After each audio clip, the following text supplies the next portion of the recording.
Hey there folks, welcome to Spectrum Pulse. We talk about music, movies, art, and culture.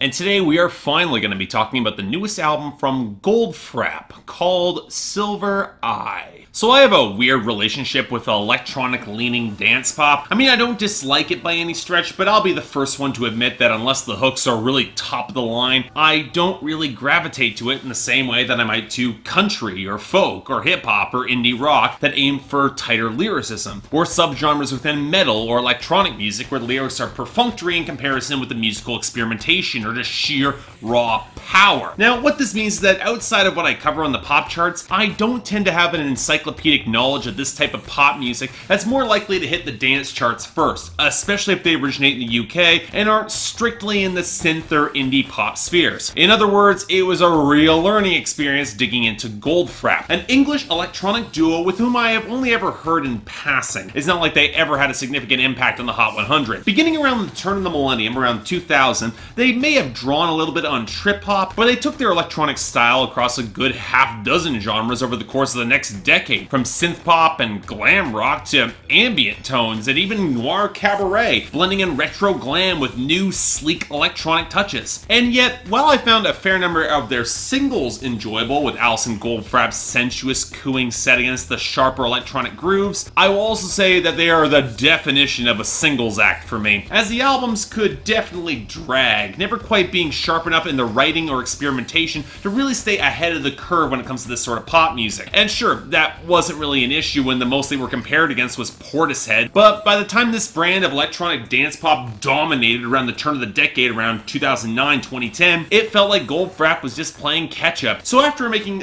somewhat of a return to basics with Tales of Us that got the lukewarm reception that I think it deserved, they did the next best thing. They took 4 years off and came back with a record that promised to synthesize all of their diverse influences into a new electronic pop record. And hell, given the dreary mess that is currently comprising modern pop on the Hot 100 right about now, whatever's left of it, I could use a spark of real life here. So does Goldfrapp manage to pull it off on Silver Eye? Well, honestly, I got nothing here, folks. And it's a little bit alarming because in going through Goldfrapp's discography, I have found individual songs that I like a fair bit, and I'm a fan of synth pop, but I just could not get into this project. I said earlier that Goldfrapp were a singles group, but that would imply that I could find individual songs that did something for me, and I struggled a lot with that here. Now, that's not saying that the record is bad. It's very listenable. I somewhat understand its appeal, but it just does nothing for me on a deeper level. And while there is a part of me that is kind of disappointed, I'm also not all that surprised here. I was never really a huge Goldfrapp fan going in. So let's start off with the production and the instrumentation, where I think something could have been salvaged at some point here, maybe? Goldfrapp certainly were not kidding when they said they were looking to pour all of their diverse influences into this single project, because having gone through their entire back catalog now, I can definitely see elements from across their entire career showing up on Silver Eye. The beats are blocky and sharp and a little bit more abrasive, calling back to their very early work, but the blurry touches of ambient music recall more of their mid-period stuff, enhanced by some added production from the Hacks and Cloak, all while Alison Goldfrapp's vocals, they have this hushed yet very languid feel of the more acoustic-leaning folk material that recalls touches of new age mysticism that, okay? And to be blunt, look, it's a weird mix. The beats don't have the same tempo or groove or tightness to keep up with the momentum that the synth melodies can barely hold on to, and yet they've got enough of a defined edge that they feel kind of oddly out of place against Goldfrapp's crooning vocals, stiffer than they should be for a record that's trying to be this meditative. And yet,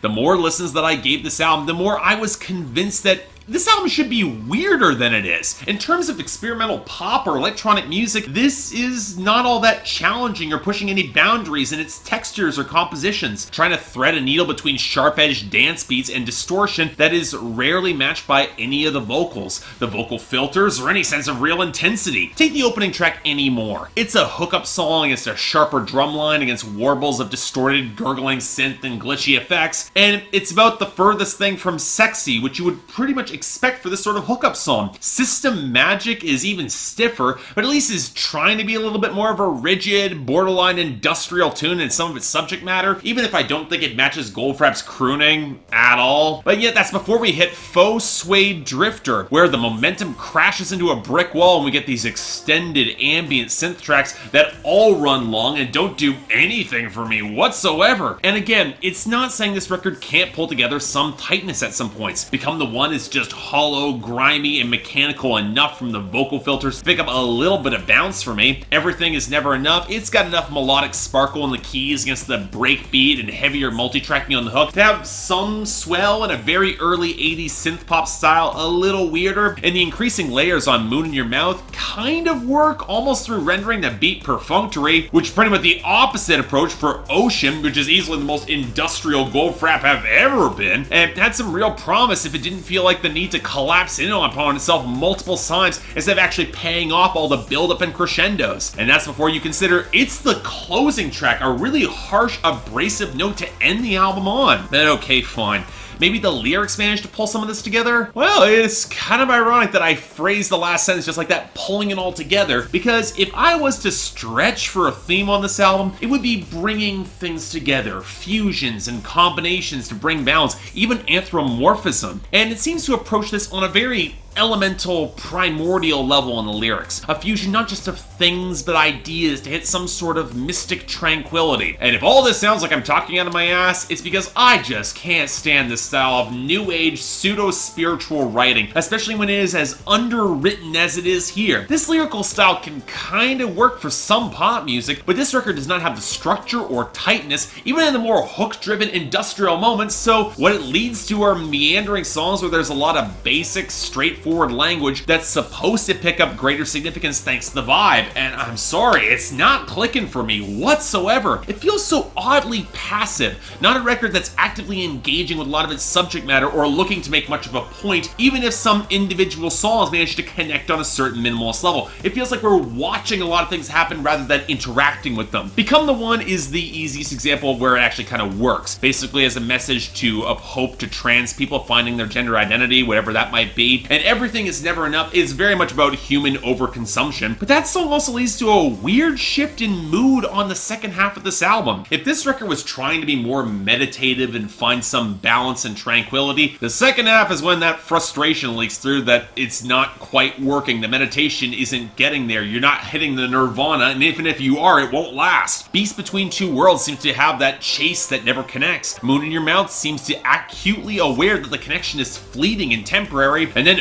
Ocean ends the album on a remarkably sour note, a connection that failed, leaving bitterness and regret that mistakes were made. And sure, there is some symbolism that runs through some of these songs, but it doesn't really add up to much. It doesn't so much feel like as deep as it does disconnected and scattershot, even among that central silver eye which represents the moon. But in the end, look, I'll accept this just is not for me. But at the same time, I wouldn't really call this album all that strong or interesting even if it wasn't. I've seen reviews praising the creation of more spacious, sweeping atmosphere compared to some of the more intimate grooves that they had in the past, but they're still opting to fill a lot of that atmosphere with beats, glitchy synth, and tunes that are nowhere close to their best or feel all that original. Sure, it is direct in its lyrical style, I can kind of appreciate that, but if you don't use that directness to say anything concrete, you're gonna lose a lot of the impact along the way. Acts like Swans, they've used even more blunt, straightforward, brutal language in the past, but the instrumental swell and raw power it translated to the message, whereas I'd be hard-pressed to find any of that here. It's listless but stiff, more oblique than outright weird in a compelling way, and nowhere close to as catchy while feeling a lot longer than it should. I'm thinking a strong 5 out of 10 and only a recommendation for fans. I'll give points for a few isolated moments of strength, but you know what? A lot of this record feels like montage music for nightclubs that are out of my tax bracket. Moody and tasteful without actually challenging the audience or really inspiring much dancing at all. And compared to their previous work, again, they're a singles act. I'll take Ocean, and then I'm gonna move on. So yeah, thanks a lot for watching. I'd like to like and subscribe, I'd be more than grateful. I can't imagine this is going to make a lot of people all that happy. I know that this band has some real fans, and I want to get on board. I'm just not really much of a fan and didn't do a lot for me. But hey, the poll's up there for all you to tell me how wrong I am, and if you guys want to buy the album, the link's in the description below. Beyond that, anything else I might be able to do to improve my presentation, I'm all ears. And if you guys want to get more involved in my scheduling process, a link to my Patreon is right there, where 3 times a week you guys get to vote on what records I'm going to be covering coming up, and once a week for higher contributors, you guys get to add records or even movies to my schedule. More details right there, but until then, I'm Mark, you're watching Spectrum Pulse, and I'll see you next time.